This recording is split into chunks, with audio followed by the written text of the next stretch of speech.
abuso ou da violência sexual.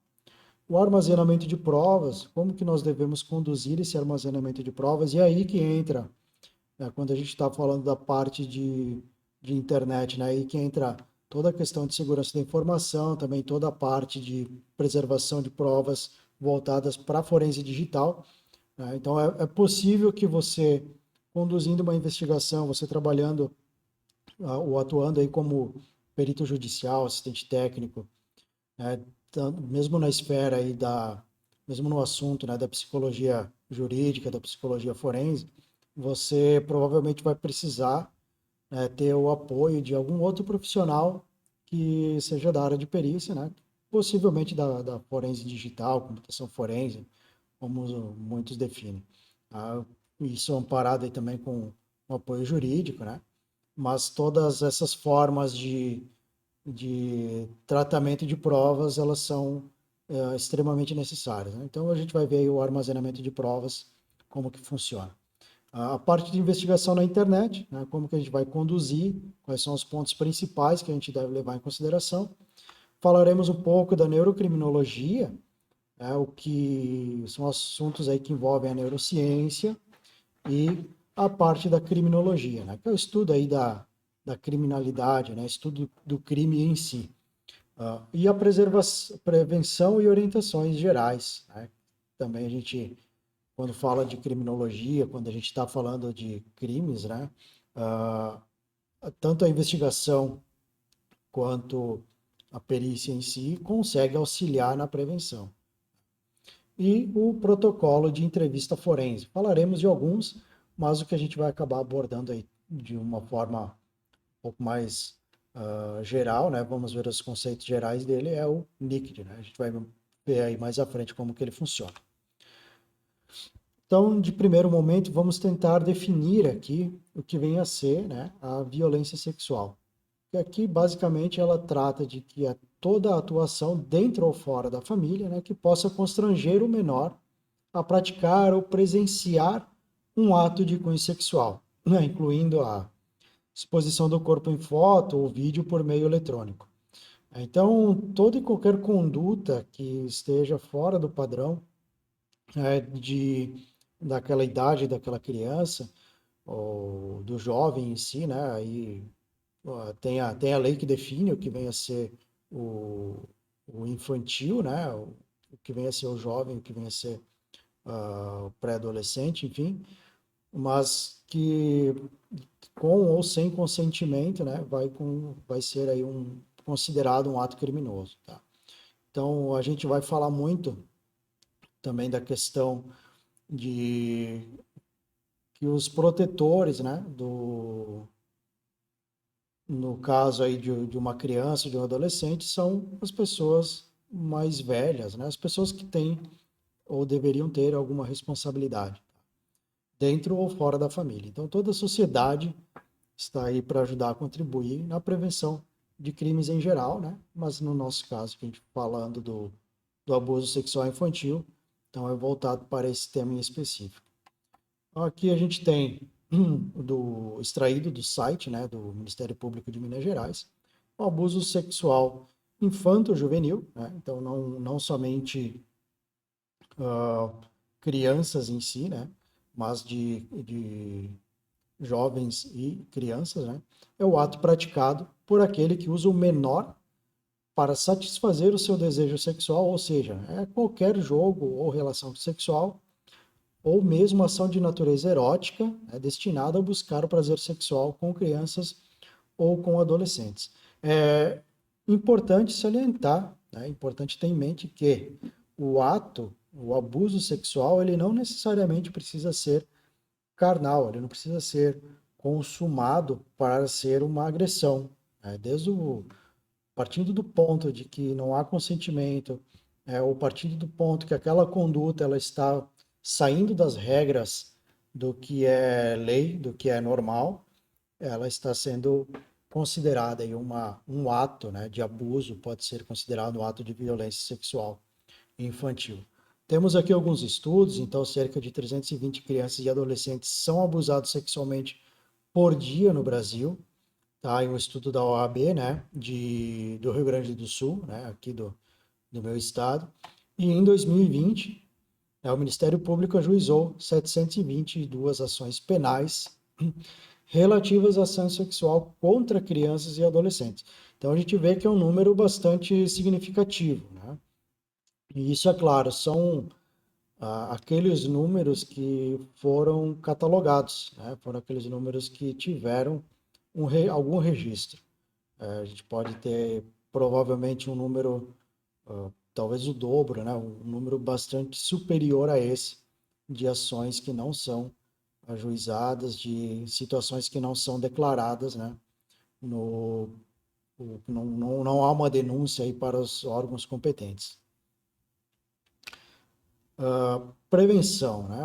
Não tem como a gente falar de investigação sem entender também o que ela pode nos trazer de benefício, né? Que vem a ser a prevenção. Então, o que a gente tem dentro da Constituição Federal, né? Artigo 227, aquilo que eu comentei mais ao início, né? Então, é dever da família, da sociedade e do Estado, né? Assegurar à criança e ao adolescente com absoluta prioridade o direito à vida, à saúde, à alimentação, à educação, enfim, vamos pular aqui, salvo de toda forma de negligência, né, discriminação, exploração, violência, crueldade e opressão, tá? Então fica bem gravado aqui, né, todo o dever que é da família, da sociedade e do Estado, tá? Então alguém tem que proteger a criança e o adolescente, né? É um direito do cidadão, né? E um dever de quem tem uma maior responsabilidade, de quem tem aí até a consciência, né, do que é o mais certo, o que é o errado, né? E os crimes relacionados à pornografia infanto-juvenil, eles estão previstos, então, no artigo 240 e o 241E do ECA, né, do Estatuto da Criança e do Adolescente. Tá? E a pedofilia, né? A pedofilia, ela trata-se de uma parafilia, né, um transtorno mental, e no Brasil não existe nenhuma lei que criminalize a pedofilia em si.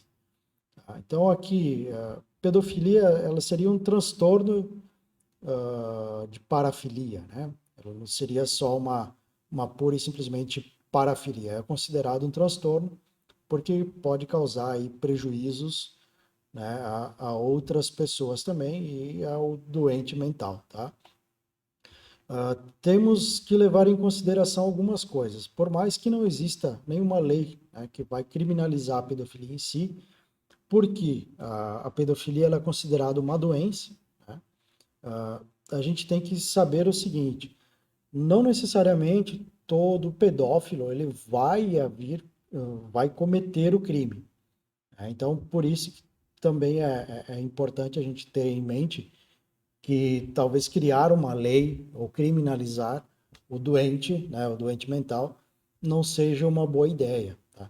Mas o que, que acontece? Nós temos aí o crime, né, que é considerado, no caso das divulgações de imagens e vídeos, né, como a gente tem aqui no próprio ECA, né, de fotos, vídeos, né, qualquer tipo de imagem, apresentar conteúdo sexual para aquela criança ou adolescente, né, fazer qualquer tipo de investida, isso já é considerado crime, tá? Então, é só importante a gente separar, né?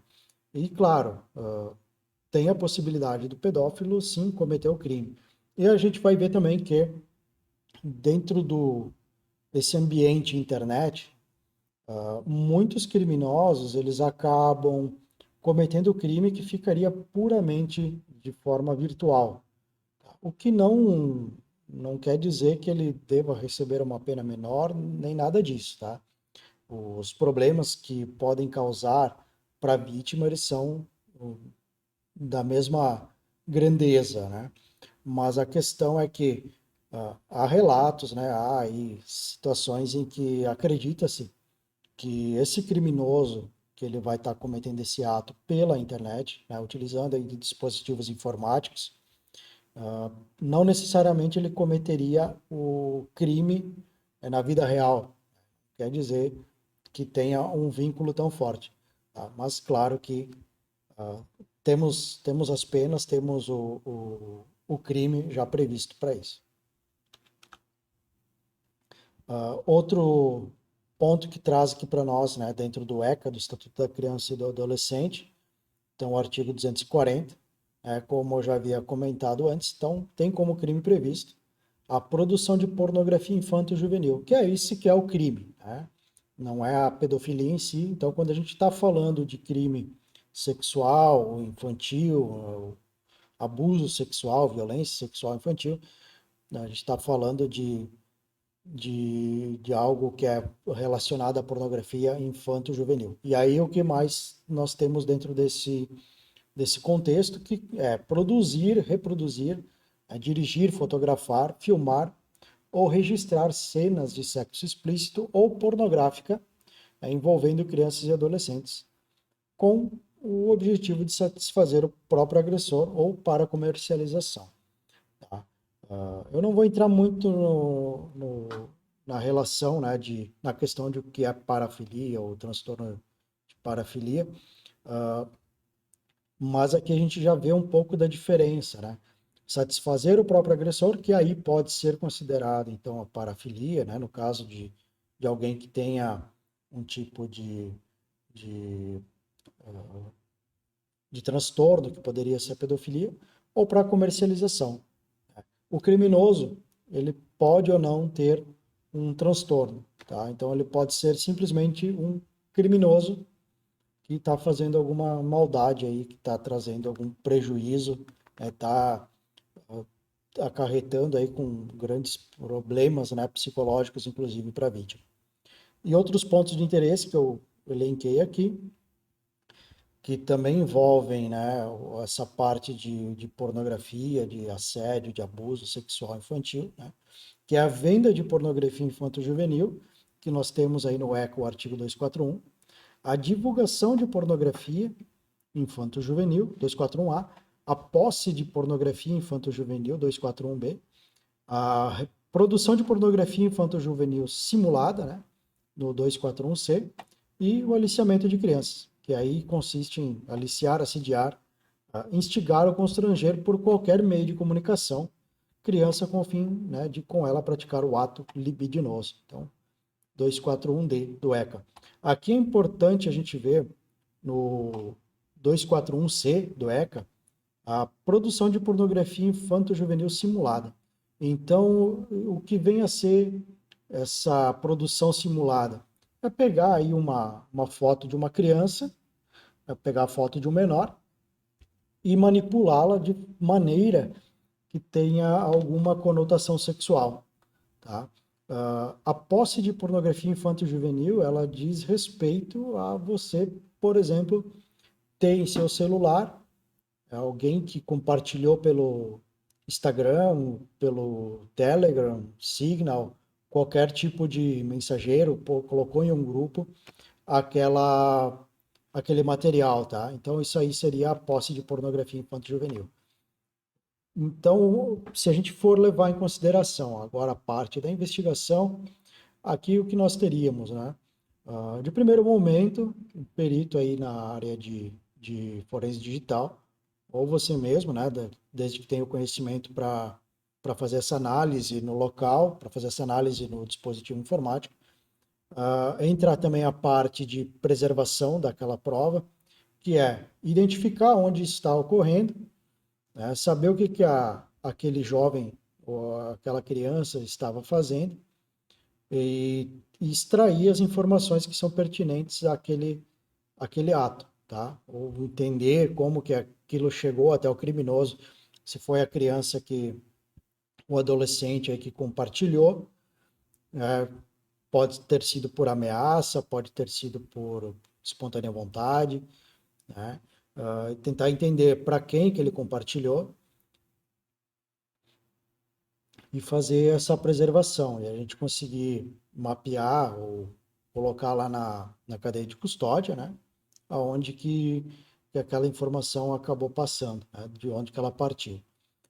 Tem aqui algumas questões que elas são um pouco mais complexas, né? Se a gente ficar observando esse cenário. Eu falei aí em relação da investigação de abuso sexual infantil na internet, né? Se a gente pensar na internet como um todo, é um ambiente muito grande, né? Então a gente está falando aí de você pegar dispositivos como smartphones, você pegar um computador pessoal, né, um notebook, pegar CDs, embora hoje muita gente até nem utilize mais o CD, mas pegar, coletar HDs, coletar mídias de armazenamento. Hoje temos o armazenamento em nuvem, então são todos os locais, são todas as fontes que podem ter informações a respeito, né, de posse, produção, divulgação de material pornográfico, né, que envolva crianças e adolescentes. E aí nós temos os dois lados, né? Temos o lado da vítima, que ela teria o seu dispositivo onde ela pode estar divulgando esse material, ou, né, por livre e espontânea vontade, ou por alguma ameaça. E temos o lado do criminoso em si, que também vai ter esse armazenamento, né? Então, aí o trabalho de investigação ele pode ser algo um pouco rápido, né, para a gente chegar no criminoso, entender o que aconteceu, e ele pode também demorar bastante tempo, né? Temos a questão aí do fato das vezes, né, de muitas vezes também a criança ou adolescente nem saber o que está acontecendo, né? Ela pode estar sendo filmada de forma oculta, ela pode estar sendo observada por alguma vulnerabilidade que tinha em algum sistema que habilitou uma câmera, né? A gente teve muitos casos assim há um certo tempo atrás, que aí envolvia tanto crianças e adolescentes quanto adultos, né? Então a gente teve aí sérios problemas na parte de segurança da informação que acabaram acarretando nesse tipo de possibilidade, nessa facilidade do fraudador, né, dessa facilidade aí do criminoso poder obter imagens, né? Mas também a gente tem muitas ações que a gente pode observar, né, pesquisando na internet, que envolvem médicos, que envolvem profissionais aí que trabalham com crianças que fazem essas filmagens, às vezes clandestinas, né? E fazem normalmente uma comercialização, colocam normalmente na dark web, né? O pessoal utiliza Redditor, utiliza meios de propagação que são mais ocultos e mais difíceis de investigar. Tá? Mas aí, para amparo, o que o perito tem, o perito forense, ele vai ter para poder trabalhar é a lei, né? E no caso aqui do abuso sexual infantil, temos o ECA, né? O Estatuto da Criança e do Adolescente. Para prevenção, como que a gente pode trabalhar com a prevenção? A Childhood Brasil, né, ela desenvolveu um guia de referência, que é o Construindo uma Cultura de Prevenção à Violência Sexual. Se nós voltarmos um slide aqui, melhor dois, né, nós temos a prevenção que ela diz aqui na Constituição Federal, artigo 227, que é dever de toda a família, da sociedade e do Estado, né, assegurar a criança e adolescente, né, a, a, algum tipo de proteção, né? E aí, se nós pensarmos que muito, né, dessa questão de proteção e prevenção parte de berço, né, parte do seio da família, é importante que a gente oriente os pais, né, que a gente crie mecanismo de orientação para que eles consigam guiar os seus filhos, né? Então, esse guia de referência ele é bastante interessante para isso. Né? Não é algo que a gente vai utilizar aí num laudo, num parecer técnico, para querer, né, dar uma sustentação, porque para isso a gente tem as leis e outros artefatos, né? Mas é algo que a gente pode utilizar para minimizar esse problema, né? Um outro ponto de interessante que eu acho, né, quando eu comecei a fazer palestras lá em 2010 ainda, quando eu basicamente só falava de segurança da informação, era a questão de que a gente tem que criar uma cultura de segurança da informação. E o que vem a ser segurança da informação, tá? Basicamente é garantir que toda e qualquer informação, seja ela por meio eletrônico, por meio de jornais, né, aquele jornal físico que hoje basicamente a gente já acaba não usando muito, ou até uma conversa, né, um gesto, uma comunicação verbal, uma comunicação não verbal, que todo e qualquer meio de informação ele esteja protegido. Aí eu costumava dizer na época, e o meu discurso ele não mudou, que quando nós começamos a sair sozinhos, quando a gente está aprendendo aí para a escola sozinho, os nossos pais eles costumam dizer o seguinte: não converse com estranhos. Se você observar algum comportamento estranho, chame um adulto, pergunte primeiro para o pai ou para a mãe se você pode fazer tal coisa.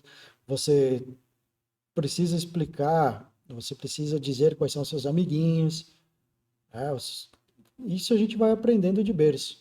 Mas quando a gente foi para a internet, quando isso tudo se popularizou, quando a tecnologia ganhou um grande espaço, essa educação ela não veio da mesma forma.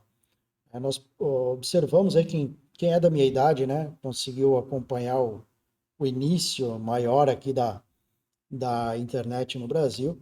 Então, quem é da minha idade vai lembrar melhor. É que os pais muitas vezes não tinham, né? As pessoas mais velhas não tinham seu smartphone, nem tinham contato com tecnologia, a ponto de conhecer o que era uma rede social, conhecer o que era um jogo online, para poder orientar o seu filho na melhor forma de se comportar dentro desse ambiente. E aí muitas coisas acabaram acontecendo, né? A gente viu muitos episódios aí de exploração, né? De roubo de dados, de várias coisas, vários crimes que ocorreram na internet. E posterior a isso, eu vou dizer que lá talvez por 2012, né? 2013, que os smartphones começaram a ganhar um certo uma certa adesão, né? Que basicamente se popularizou de uma forma que hoje em dia ninguém mais tem um celular convencional, né? A gente trabalha com smartphone, chegou nas nossas televisões, né? E aí aquelas pessoas, os nossos pais começaram, né, a ter um contato maior e eles que tiveram que ser educados, né, dentro da internet.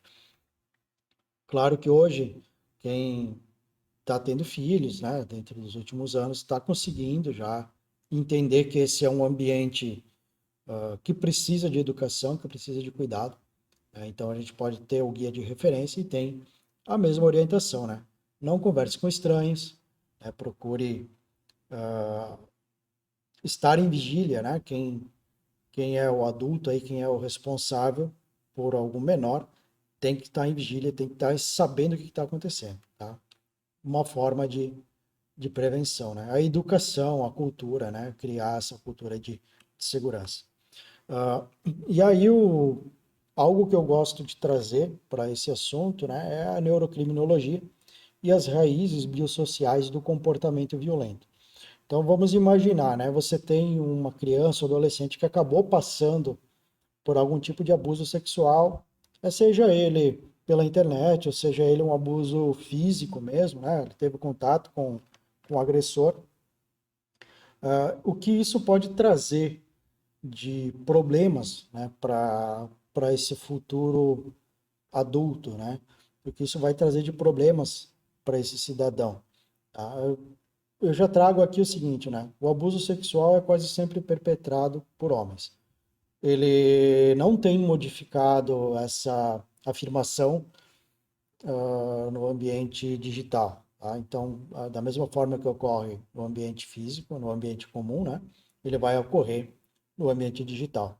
Tá? Então, a grande maioria aí são homens. Não quer dizer que mulheres não façam, né? Mas a grande maioria, estatisticamente, aí são homens. Uh, e além temos também uma questão que, que leva alguém a cometer um ato criminoso, a cometer um abuso, que basicamente a neurociência, né, todos os estudos que vieram até agora, eles trazem a seguinte informação. Temos uma base biológica para isso, né, então ele vai ter no seu DNA alguma predisposição, né, tem autores ali que falam em 50%, né, que ele pode ser alguém com atos violentos, né, comportamento violento. E também temos os danos que eles são causados depois ao cérebro, né? Pode ser ao longo da vida, né?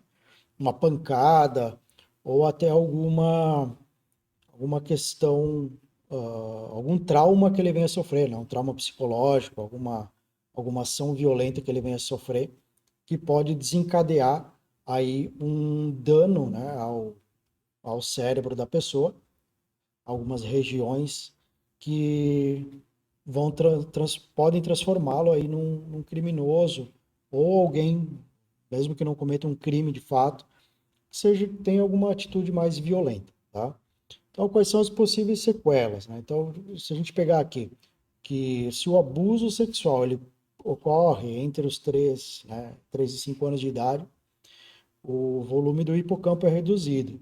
Agora, se o abuso acontece dos 14 aos 16, o volume do córtex pré-frontal é que diminui. O córtex pré-frontal, para quem já estudou aí um pouco mais sobre os transtornos de personalidade, né, vai ver que muito do que a gente vê do psicopata pode ocorrer aí no córtex pré-frontal, né? Tem alguns estudos que trazem isso. Então, a pancada, né, que pudesse causar uma lesão no córtex pré-frontal poderia trazer um dano de modo, né, que essa pessoa tenha um ato violento, né? Daí estudos dos serial killers, né? Quem gosta da área.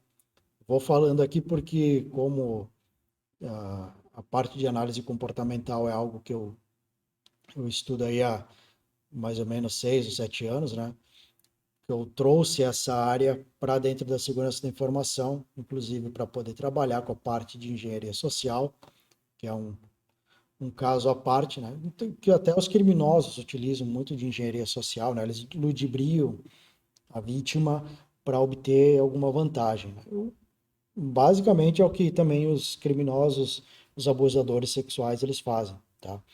Então aí, se a gente pensar que quais são as consequências que uma criança e um adolescente eles podem acabar sofrendo com um tipo de abuso, a gente pode observar, né, que esses traumas eles podem sim afetar regiões específicas, né, do seu cérebro.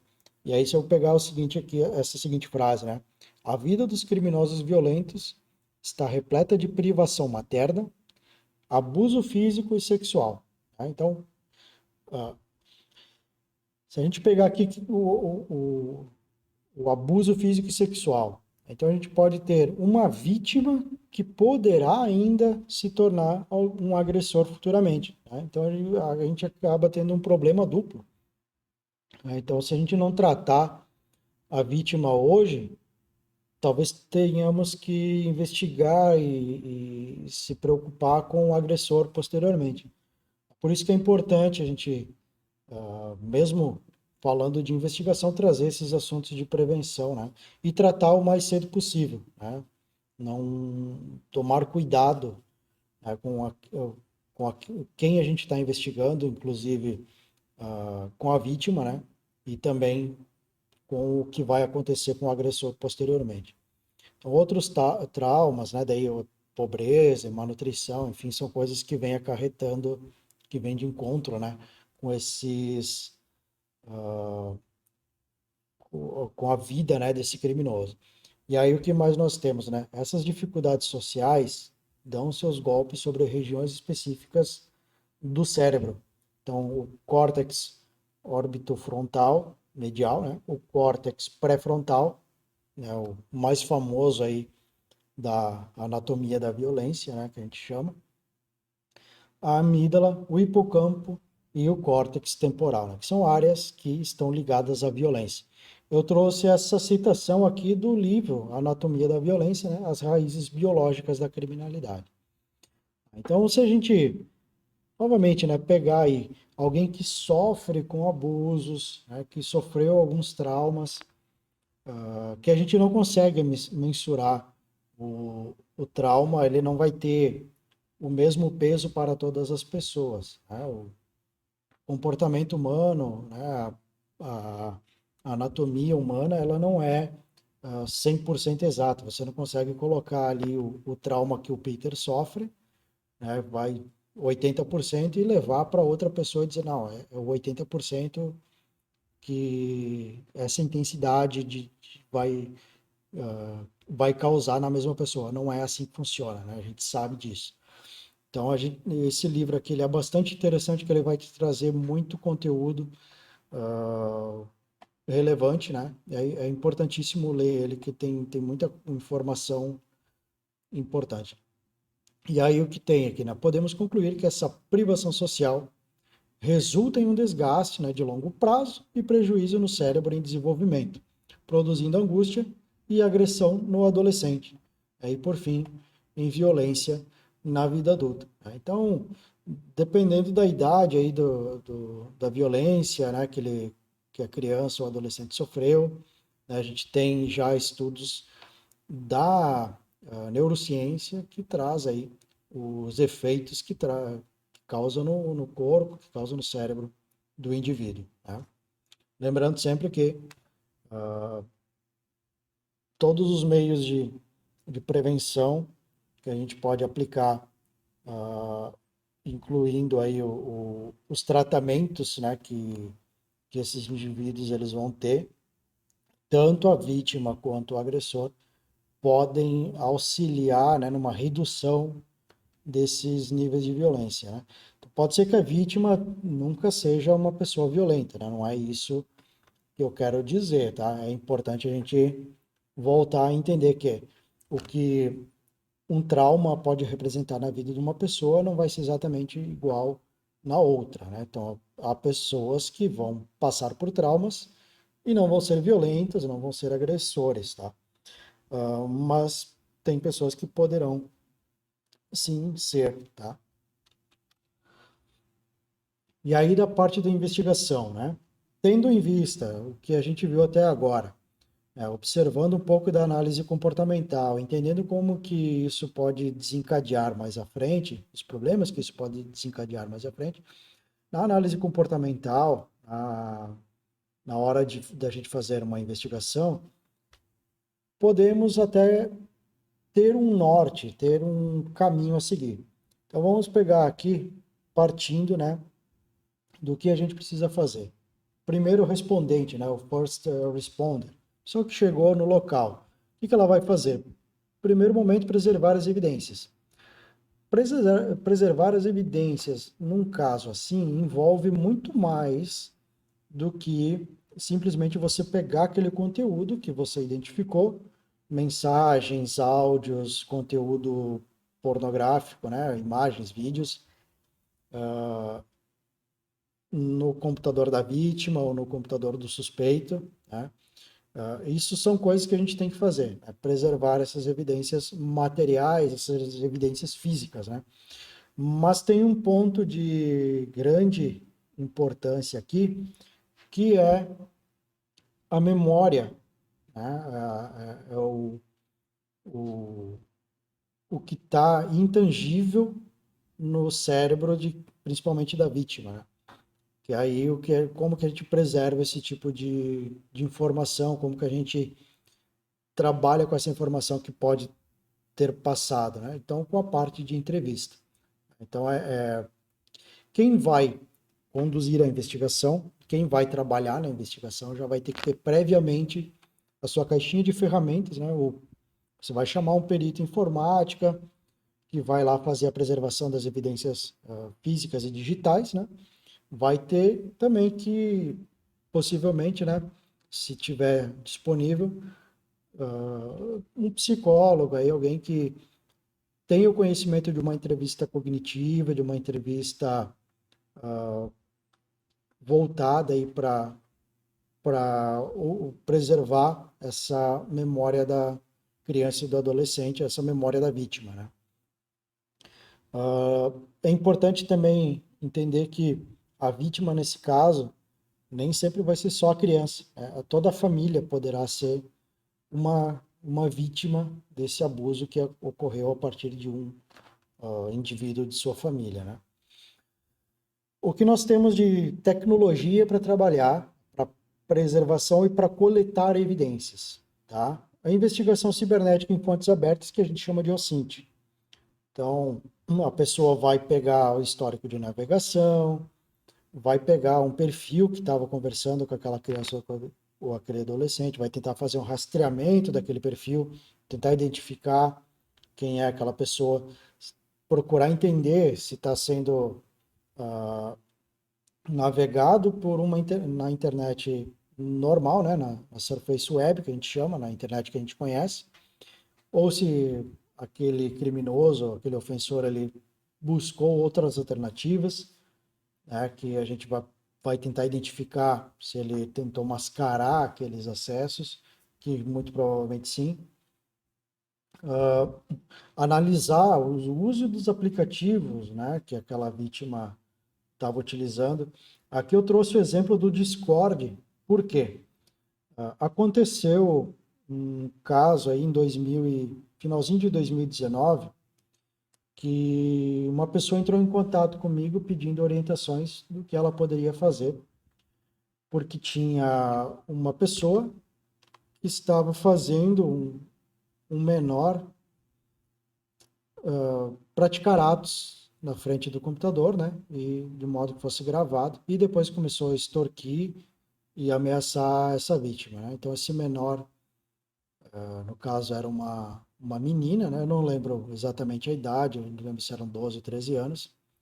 E o agressor ele estava fazendo graves ameaças, né? Ele estava prometendo matar a família, enfim, caso essa pessoa, né? Caso essa criança aí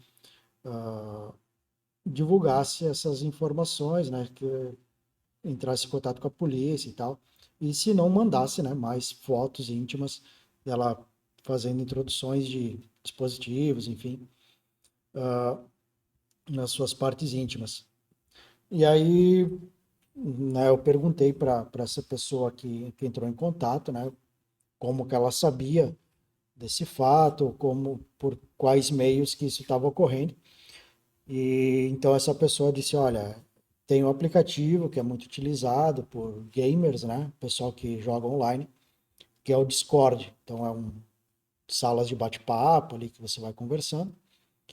E é por ali que tá ocorrendo, né? Então a vítima era conhecida e, e aí a gente fez, né, o que fazer, a orientação, né? Não apaga, não exclui o que tem ali, porque essa é a evidência que vai ser apresentada lá para a Polícia Civil, né? Você vai acionar a Polícia Civil, vai falar com a família, então chama os pais dessa criança, explica o que está acontecendo, né? Não é uma situação, não é obviamente uma situação muito agradável, né?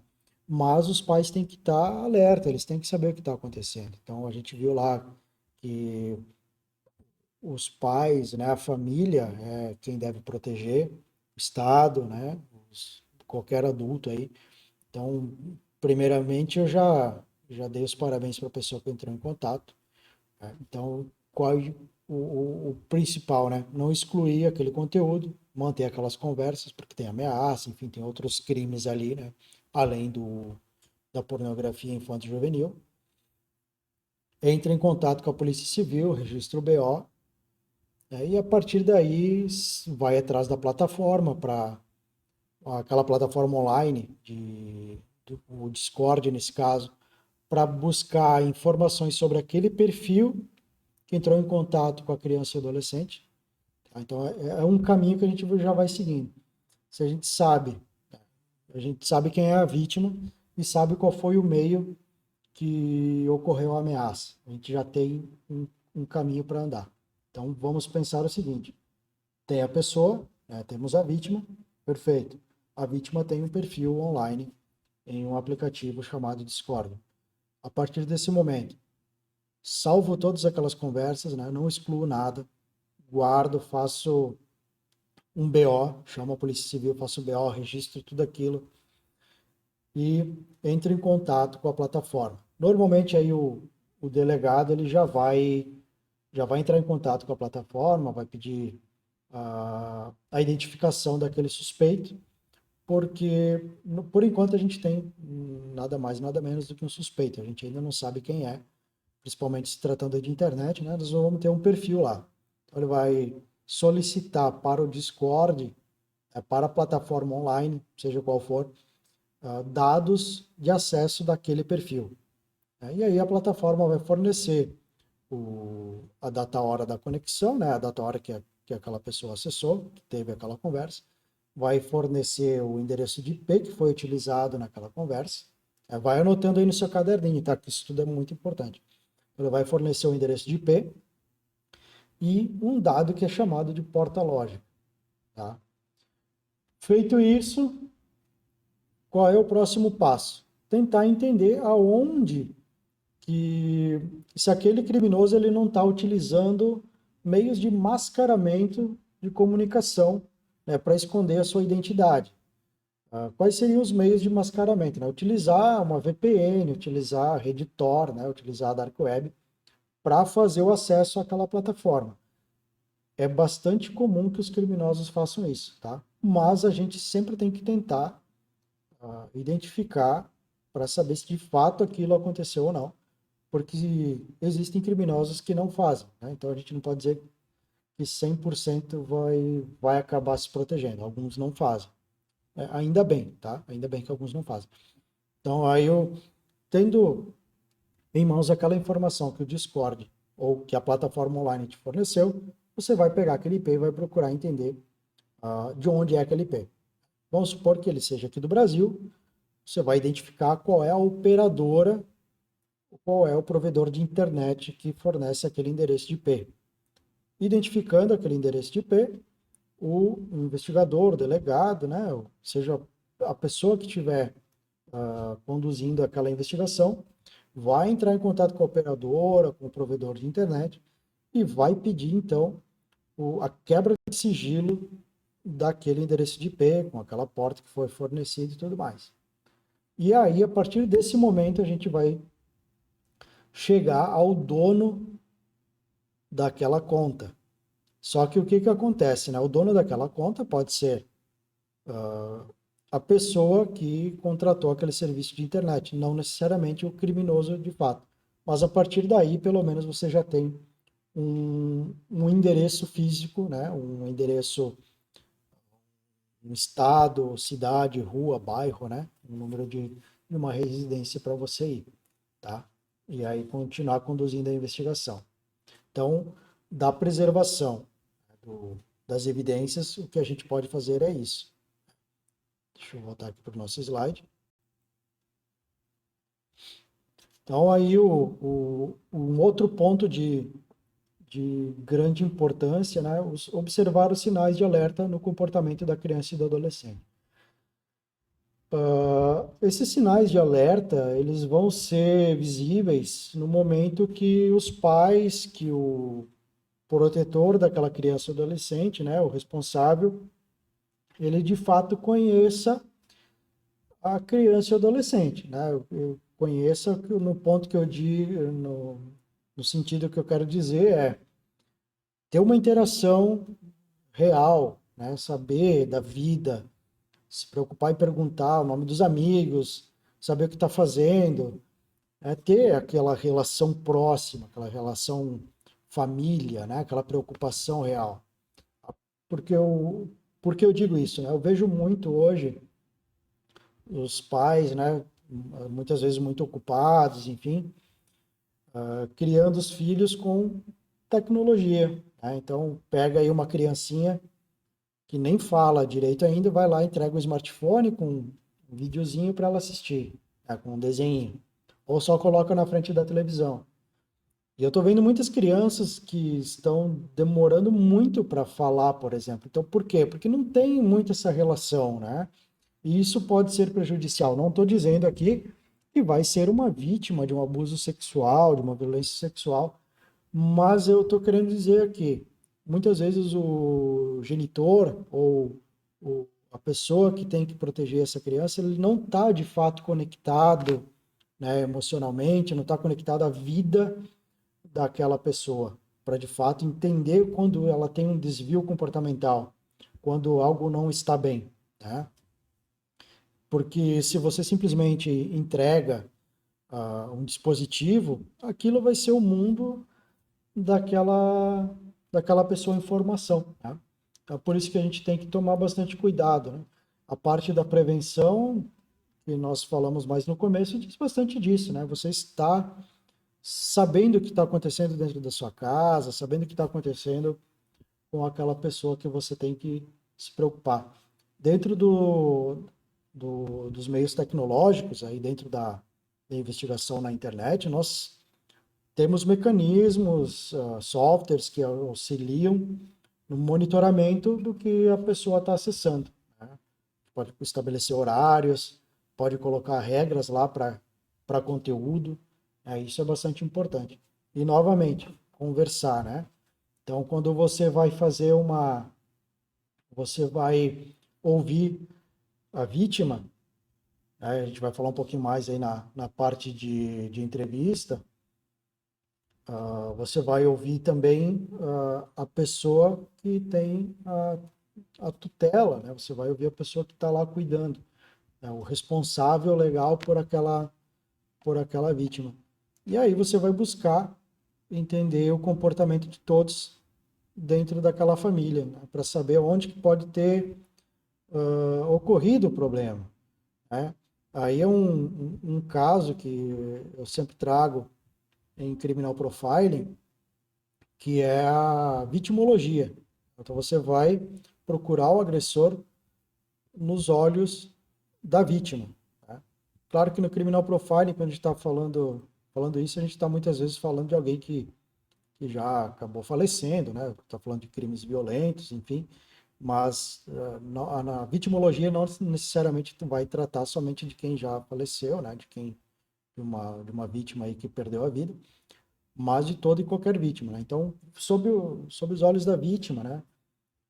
Como que a gente pode chegar naquele agressor? Entender o comportamento dela, as relações interpessoais, né? Como que a família lida com aquilo, né? Como que é o convívio em casa, como que as coisas ocorrem. Isso é um papel é uma informação muito importante, né? Levando aí para as áreas de inteligência, de inteligência criminal, inteligência de investigação, nós temos o MINT, né? Que é a inteligência de fontes humanas. Então, a gente obtém informações de todos os envolvidos, né? A gente obtém informação de todos os lados possíveis para a gente poder tratar aquela informação e aí sim ter algo com inteligência para poder continuar na nossa investigação, né?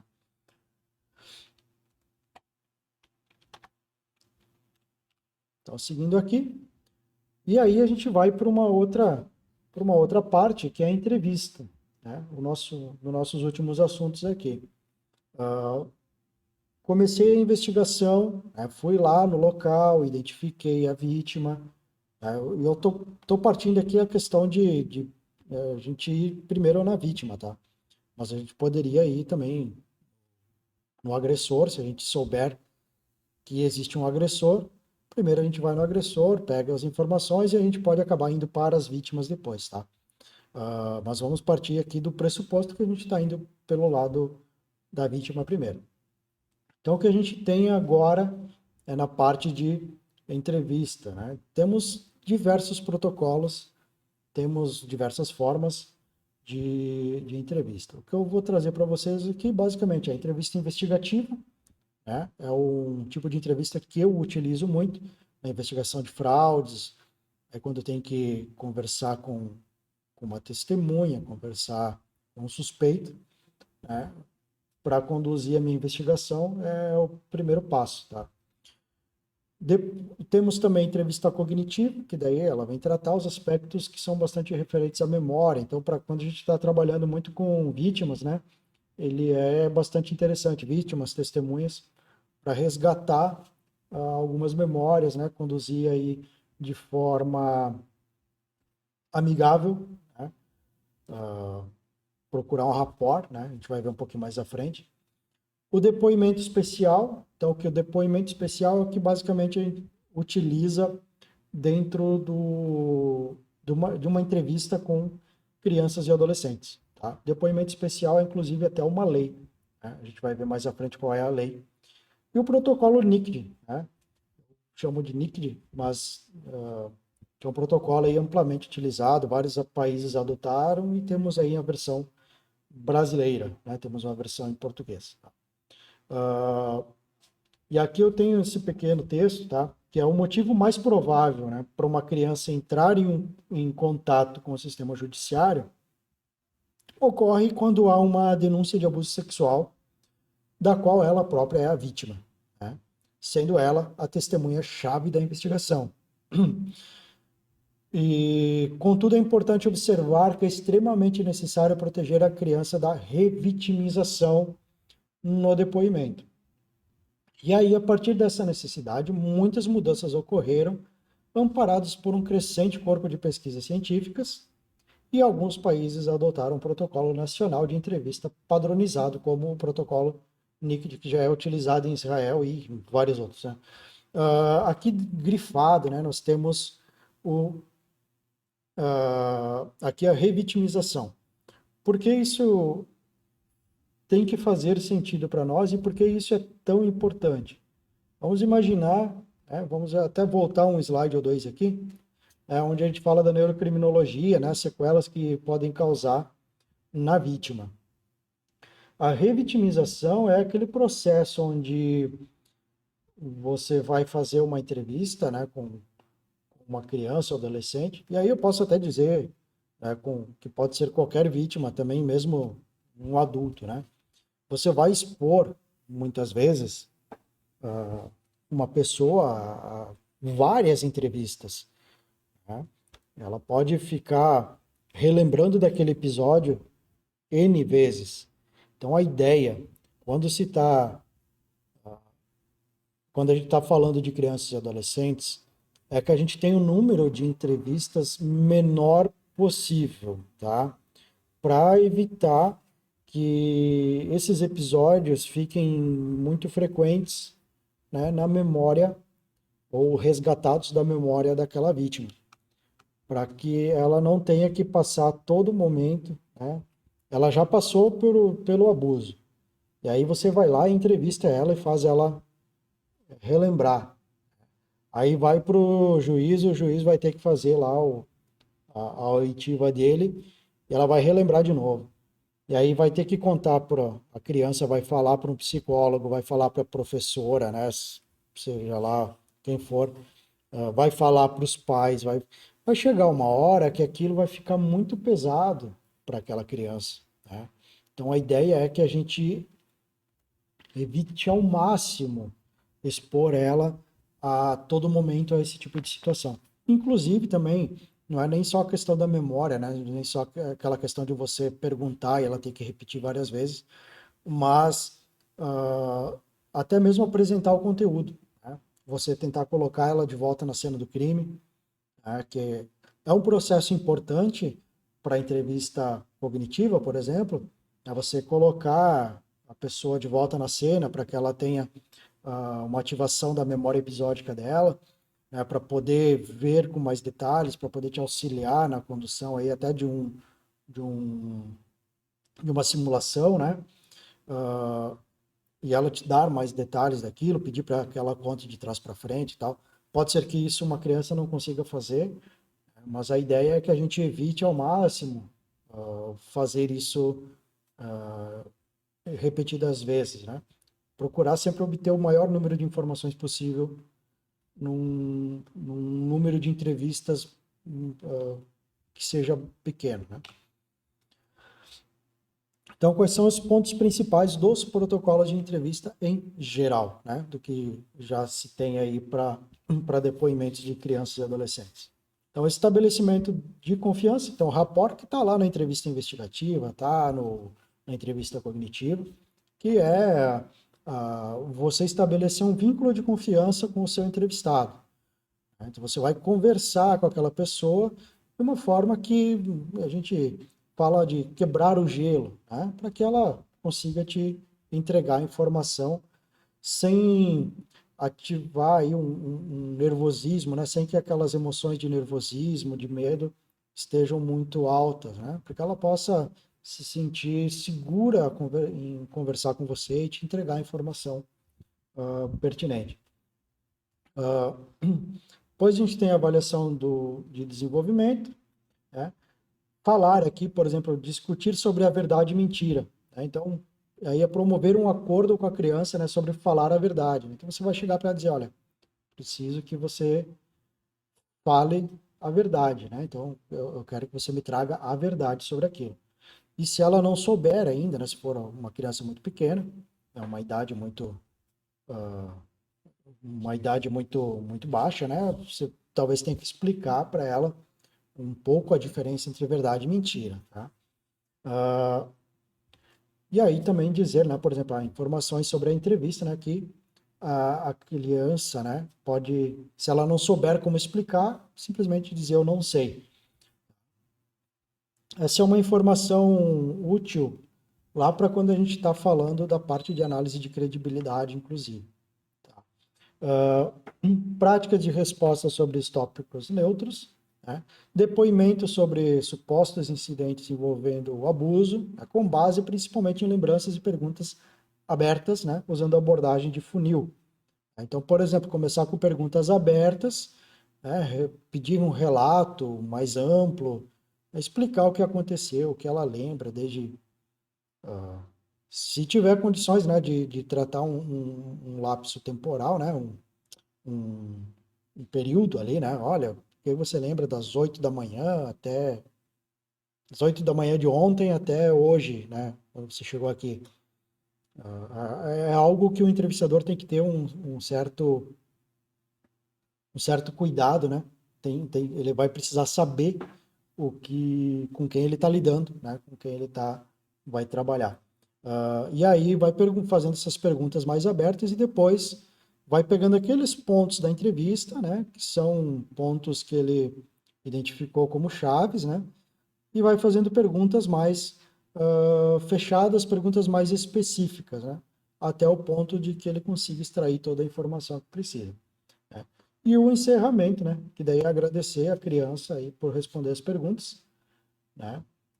Mas não pelo conteúdo específico da informação e explicar o que acontecerá em seguida. Então, ser transparente, né? Então, olha, muito obrigado por responder as perguntas, né?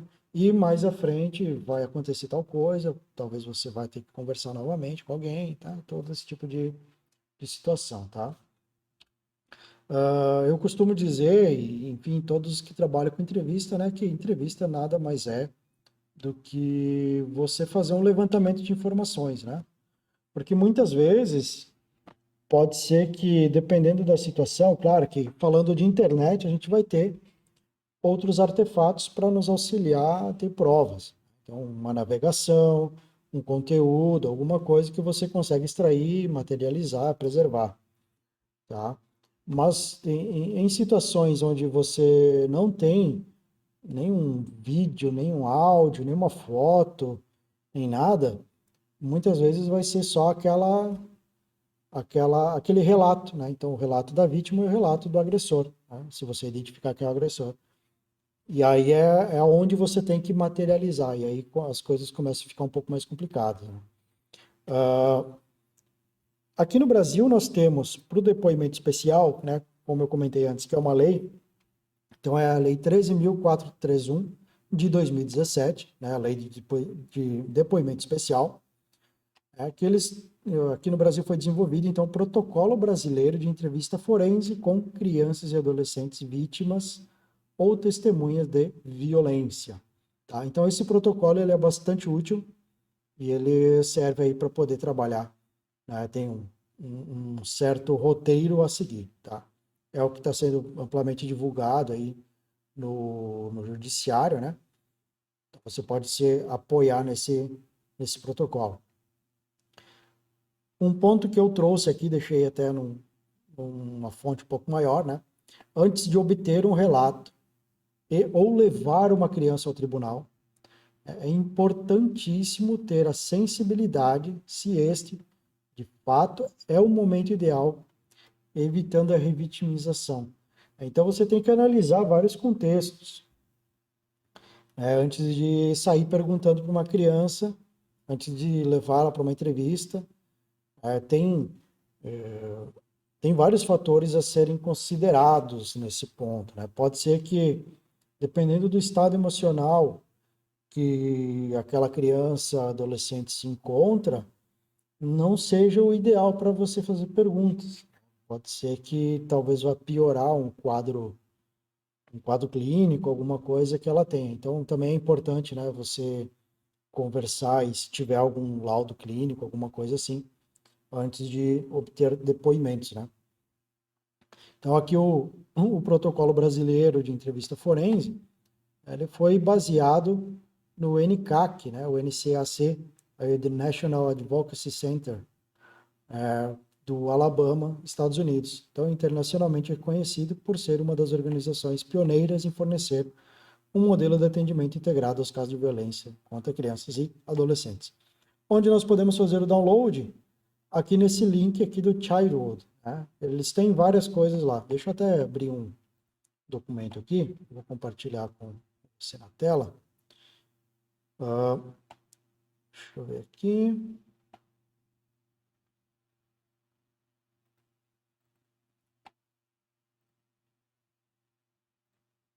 Eu tenho o documento PDF aqui que eu já baixei, né? Só fazer o seguinte aqui. Então, a gente tem aí um documento de 74 páginas. Temos aqui a 2020, né? A revisão dele, então ele está bastante atual. Aqui um pouquinho da estrutura dele, tá? Descer um pouco aqui, tá o sumário. Então, aqui o capítulo 1, né? Utilizado nas audiências de tomada de depoimento especial. Aqui ele fala na estrutura do protocolo brasileiro de entrevista, então, construção do vínculo, né? Aquela parte do rapport, atenção para as diferenças culturais e de desenvolvimento da criança e do adolescente. Então, observar o local onde ela vive, né? Qual é a cultura, como que ela é predominante em determinado local. Aqui nós temos costumes aqui no Rio Grande do Sul que são diferentes do que o pessoal lá de São Paulo, que é diferente do pessoal do Amazonas. Então sempre tem que levar em consideração alguns aspectos nesse sentido, tá? Construção da empatia, né? Regras básicas, né? E aqui ele vai te dizendo, né? Então aqui, por exemplo, a diretriz não chute, não invente e tal. Então ele tem um apanhado bem interessante. Prática narrativa, né? Diálogos sobre a família. Então, o que a gente pode utilizar para obter maiores informações, né? Deixa eu ver aqui, página 26, 24, 26 aqui. Aqui, ó, corrija-me, por exemplo, né? Então, o entrevistador deve estimular a criança ou adolescente a corrigi-lo nos casos em que, no ato de parafrasear um fato relatado, ele cometa alguma falha de entendimento. Então, aqui é aquela questão, a criança ela pode dizer, olha, você não entendeu direito, ou, né, ou não foi bem assim, e aí você vai abrindo espaço para que ele possa te relatar mais coisas, né? Por exemplo, você sabe mais do que eu sobre as coisas que nós vamos conversar hoje. Eu vou ouvir atentamente, mas se eu entender algo errado, né, por favor, me diga. Não tem problema você me corrigir. Deixar ali isso que é bastante importante lá no rapport ainda, né? Deixar a criança ou adolescente bastante confortáveis para inclusive te dizer, né, te dar nortes aí. Não tentar pressupor coisas, né? Um grande erro do entrevistador tentar pressupor, completar frases, né? Completar afirmações, ter viés, né? Nunca vá para uma entrevista com vieses.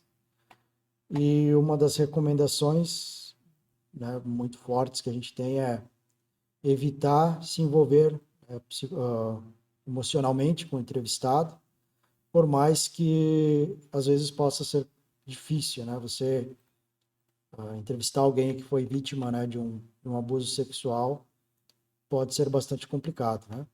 Mas a gente tem que tentar fazer o trabalho de uma forma bastante isenta, né? Bastante imparcial aí para não ter problemas.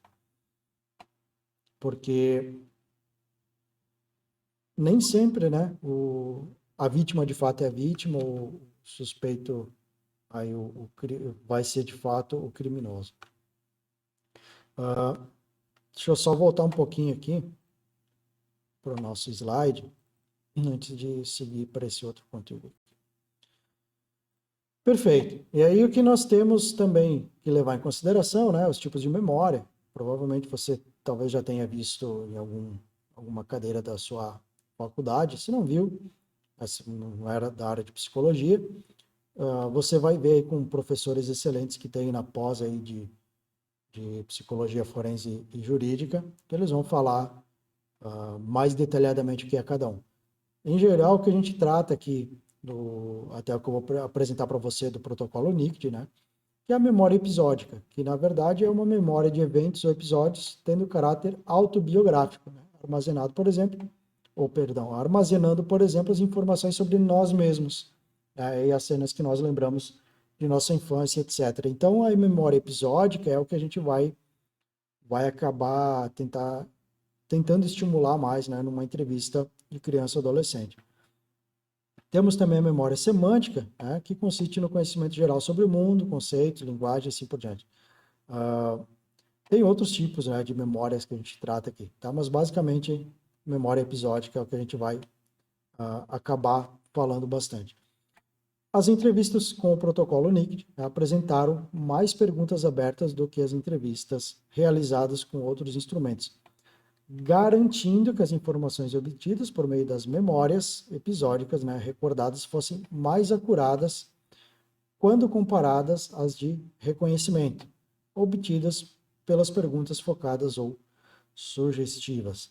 Tá? Então, memória episódica, né, relato aberto, né, perguntas mais abertas, onde permite que o entrevistado ele te dê um depoimento mais abrangente, te traga mais informações. E depois você vai afunilando.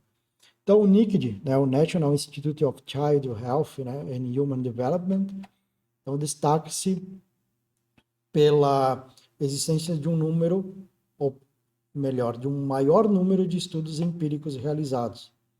Tá?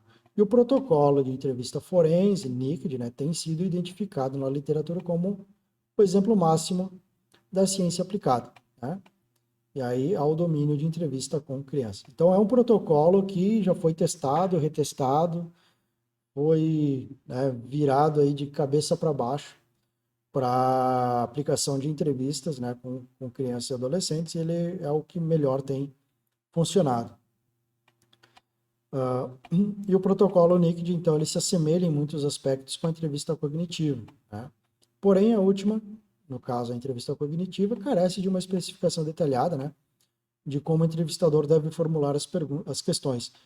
Em contraste, o NICD apresenta questões específicas, né, para o treino de memória episódica, o que aumenta a efetividade da entrevista. Aqui nós temos a fonte, né, de onde eu peguei essa citação aqui, e logo mais abaixo o guia de entrevista forense, né, que ele está aqui. Deixa eu trocar a telinha.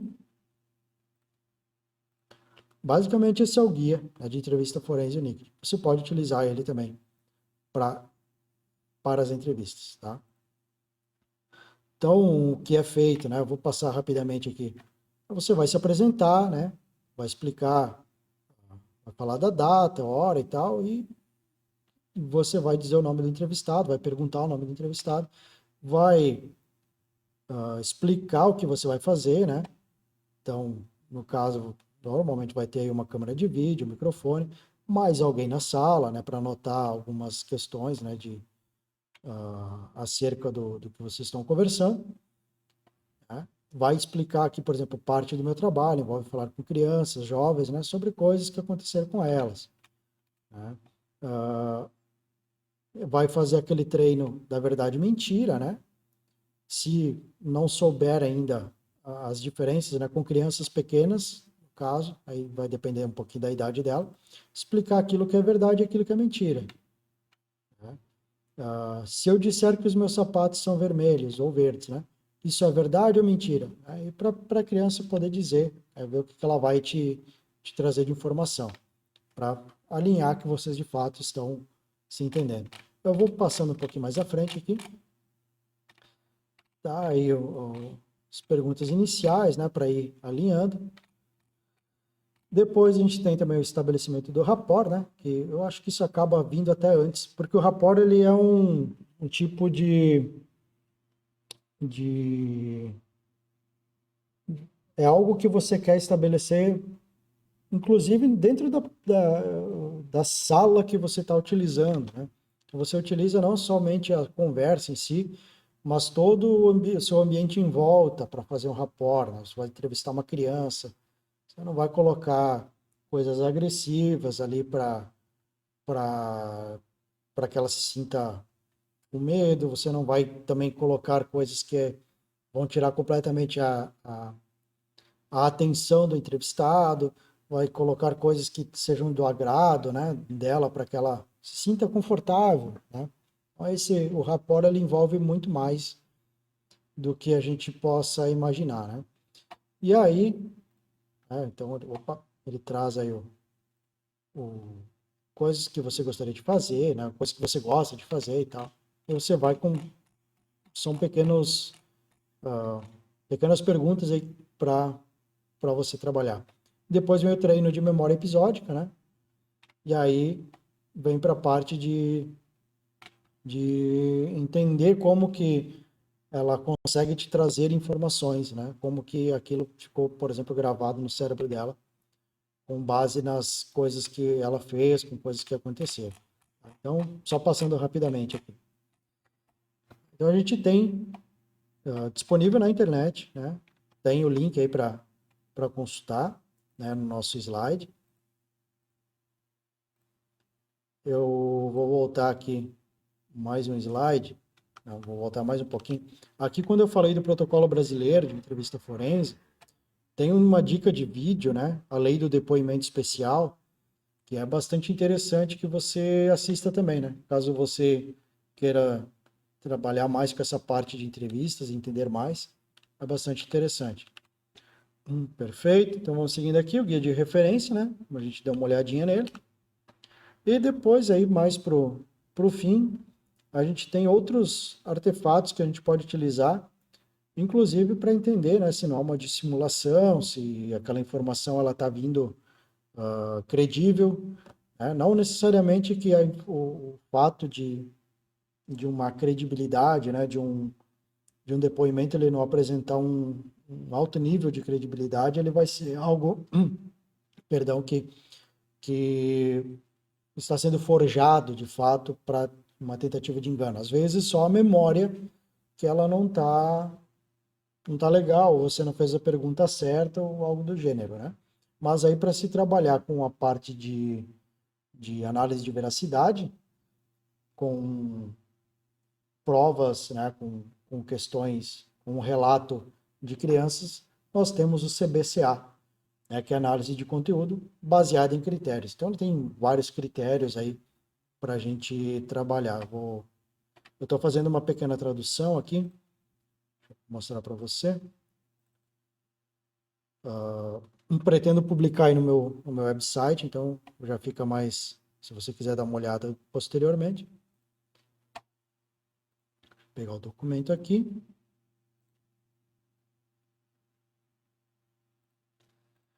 Que o CBCA ele faz parte do Statement Validity Analysis, né, o SVA.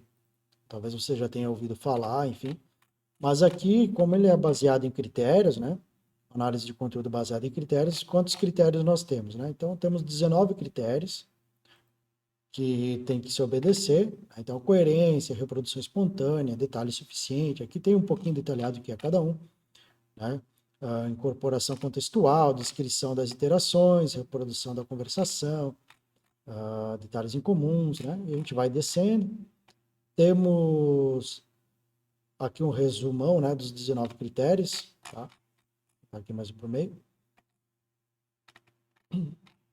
Correções espontâneas, aqui um pouco mais abaixo. E a lista de verificação de validade, né? Então, a gente vai fazendo o comportamento da criança, né, característica da entrevista, consideração motivacional. E é basicamente isso, tá? Ele não é muito extenso, mas você aplicar dá um grande trabalho, né? E não é tão simples assim. Outros pontos que eles são interessantes, que também podem te ajudar, né, a estabelecer, tá, até um rapport, né, entender o que tá, se você está fazendo a pergunta certa, se você não está, como eu falei da questão da revitimização, né, se você não está sendo muito invasivo ou se você não está sendo repetitivo demais, para que você possa entender um pouco da emoção, né, daquela carga emocional que a criança está sofrendo, você pode utilizar de técnicas como análise das microexpressões faciais,